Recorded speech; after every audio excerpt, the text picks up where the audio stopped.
అర్థం లేదు. అట్లా ఏదైతే గురువు మాట వస్తుందో దాని ప్రకారం నడిచేది అది శిష్యత్వం.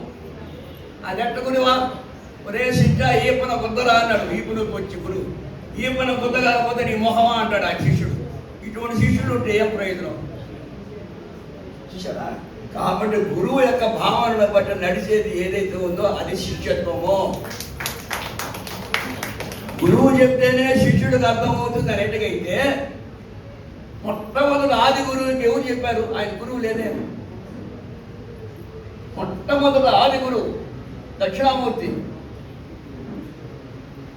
దత్తాత్రేయుడు ఏమన్నా కానివ్వండి, మొట్టమొదటి ఆది గురువుకి గురువు ఉన్నాడా?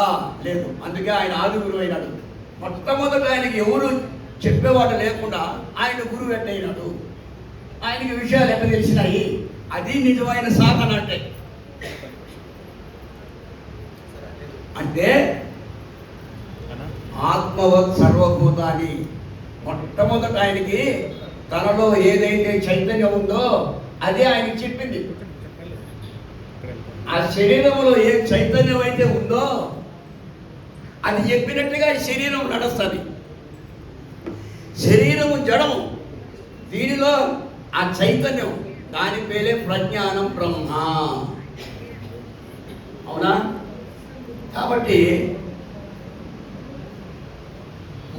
మురీద్ అంటే శిష్యుడు, ముర్షద్ అంటే గురువు. ముస్లిమ్స్లో గురు శిష్య సంవాదంలో ముర్షద్ అంటే గురువు అరబ్బీలో, మురీద్ అంటే శిష్యుడు. Murid equal to dead body. Murid అంటే ముర్దాని, ముర్దా అంటే శవం.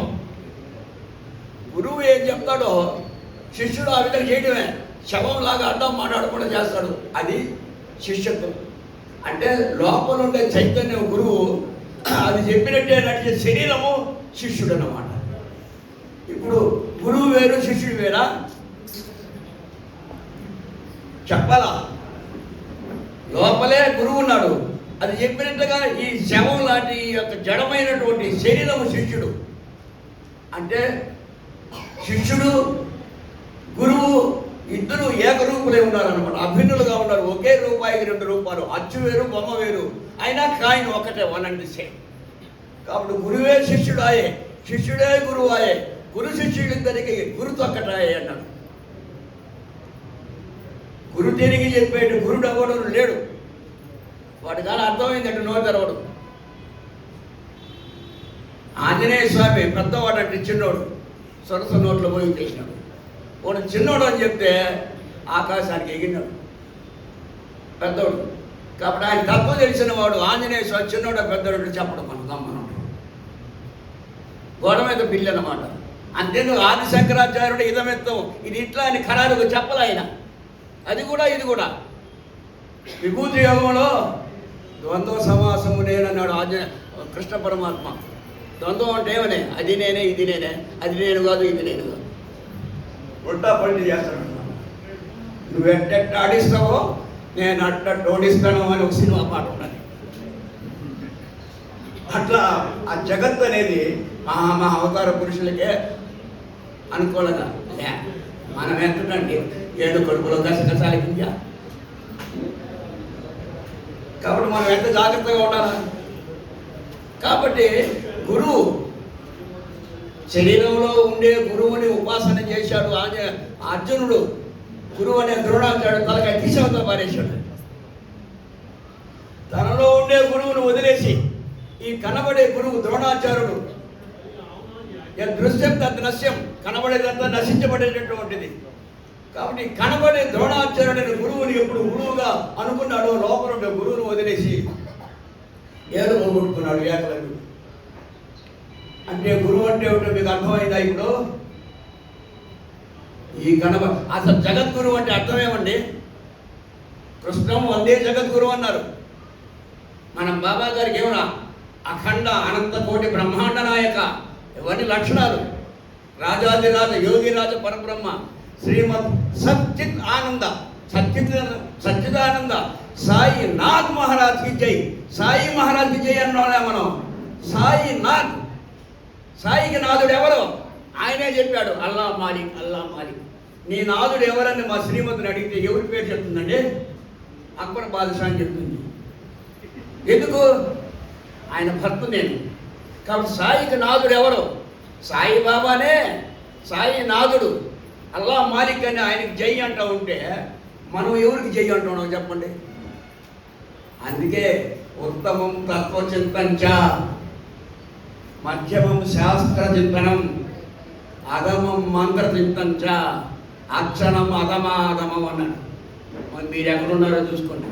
అగమాగమం జాగమం, మధ్యమం, ఉత్తమం, ఈవన్ మోర్, అది కూడా బంగారు సంఖ్యలో పోవాలా. మీరు ఇక్కడ కూర్చొని హారతి తీసుకుంటా ఉంటే ఎట్లా? 24 గంటలు ఎదగాల.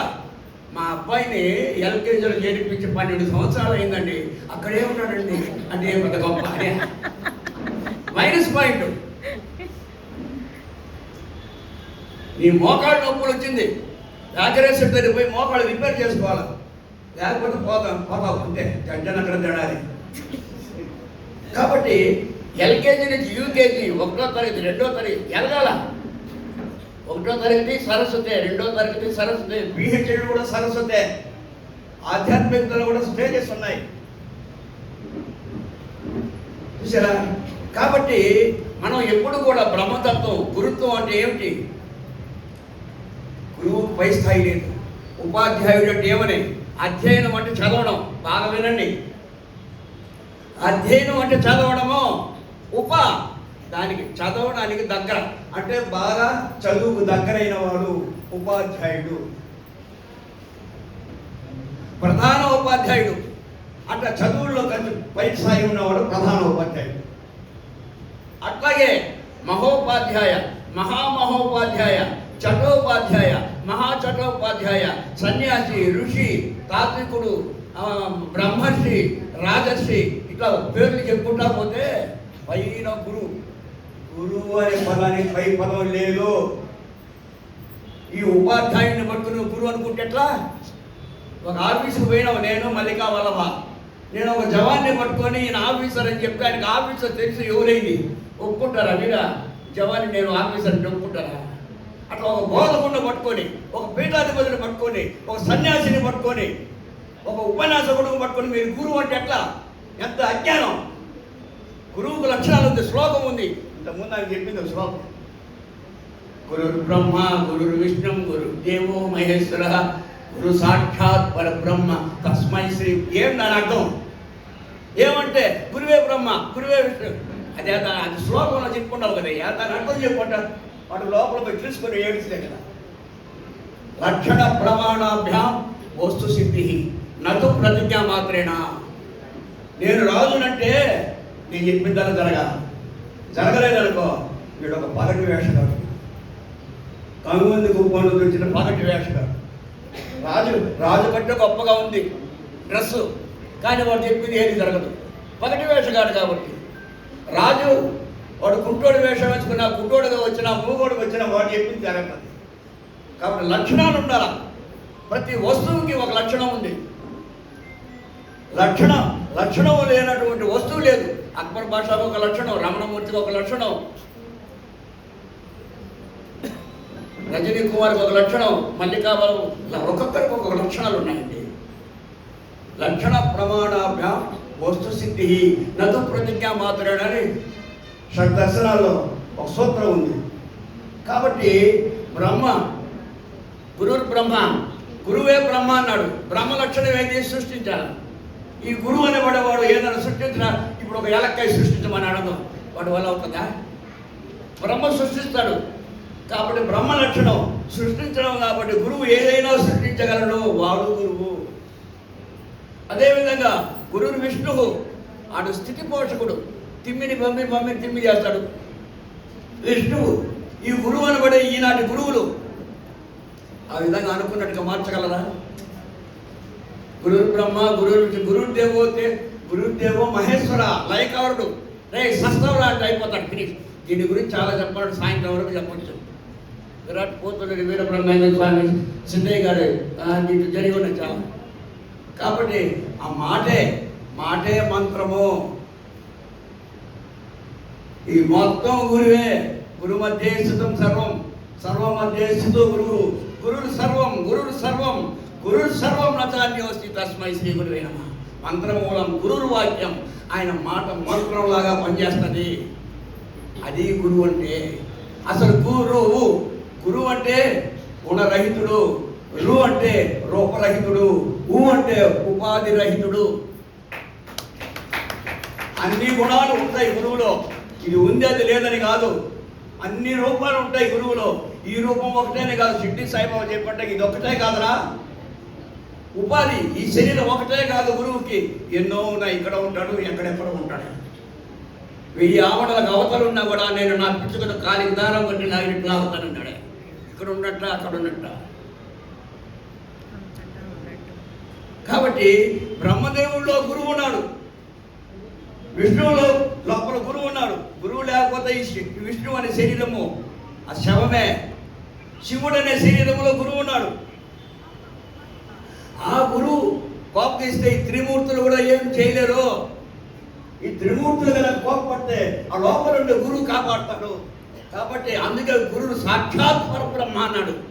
ఉన్నారా ఇప్పుడు ఈ రోజు గురువులు ఎవరైనా ఉంటే నేను ఇంక శ్రీకాళహస్తికి పోను, సమస్తం వదిలేసి వాళ్ళంటికి వెళ్ళిపోతాయి. ఈ లక్షణాలు ఉండేవాళ్ళండి గురువు. మీరు ఎవరిని గురువు అని అనుకుంటున్నారండి బాబు. ఈనాడు గురువు అని చెప్పి ఎంత ఎక్స్‌ప్లాయిటేషన్ జరుగుతూ ఉంది. ఇవన్నీ చూసే ఈ కథిజ్ఞాసులు ఈనాడు విజృంభిస్తూ ఉన్నారు. ఉన్నదాన్ని ఉన్నట్టుగా చెప్పాలా, ఉన్నదాన్ని ఉన్నట్టుగా తెలుసుకోవాలా, అప్పుడే కనువిప్పవుతుంది. జ్ఞానం నహి జ్ఞానేన సదృశ్యం, జ్ఞానానికి సమానమైంది వేరేది లేదురా. నువ్వు తెలుసుకున్నావంటే ఏం చేయాలనేది నీవు ఇంకోటి చెప్పాల్సిన పనిది నీకే తెలుస్తుంది. తెలుసుకున్నాక మాత్రాన నీలో మార్పు వస్తుందా అంటే వస్తుంది. నేను కాళహస్తి నుంచి ఇంతకుముందు రమణమూర్తి అంటే ఎవరో నాకు తెలియదు, ఆయన చూద్దామని వచ్చా. టౌన్ సిటీ సర్వీస్ ఎక్కా, మహా రష్, నిలబడేదానికి కూడా